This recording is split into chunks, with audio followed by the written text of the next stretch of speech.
Donald Trump, en campagne pour la présidence il y a 8 ans, avait promis de plier la bureaucratie de Washington à sa volonté.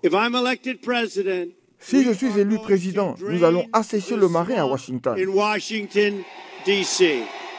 Trump continue de promettre d'assécher le marais, c'est-à-dire de débarrasser le gouvernement de ceux qui imposent la politique, mais n'ont pas de compte à rendre au président.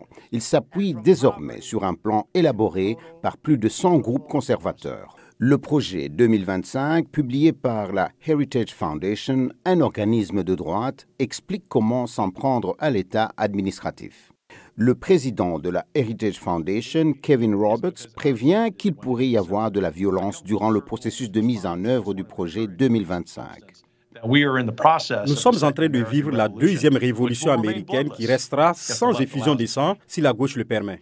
Après ce commentaire incendiaire, Donald Trump a tenté de prendre ses distances avec le projet 2025, affirmant qu'il n'en savait rien de ce projet et des auteurs. Mais il n'est pas d'accord avec certaines des choses qu'il préconise. Le responsable du projet, Paul Dance, apparaissant sur C-SPAN, n'a laissé aucun doute sur le fait que les mots et les idées de Trump ont été la source d'inspiration.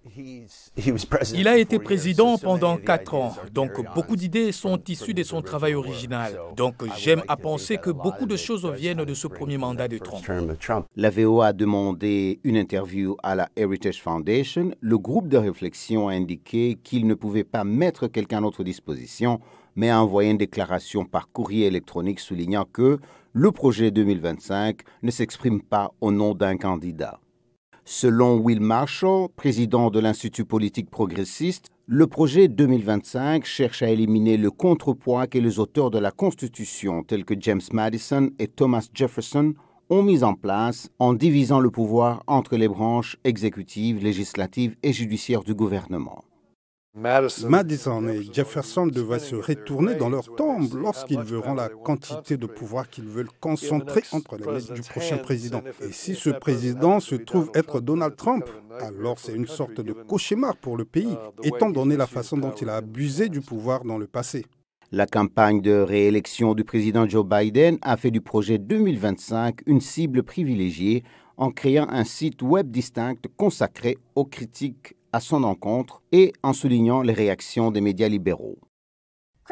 Les critiques l'appellent le manuel du fasciste et cela devrait être l'une des raisons, si ce n'est la raison pour laquelle vous voterez en novembre prochain. Ce plan d'envergure prévoit également de réduire le financement public des énergies renouvelables et de l'atténuation du changement climatique. Le ministère de l'Éducation serait supprimé, le FBI serait remanié de fond en comble, tout comme l'Agence américaine pour les médias mondiaux qui supervise la Voix de l'Amérique.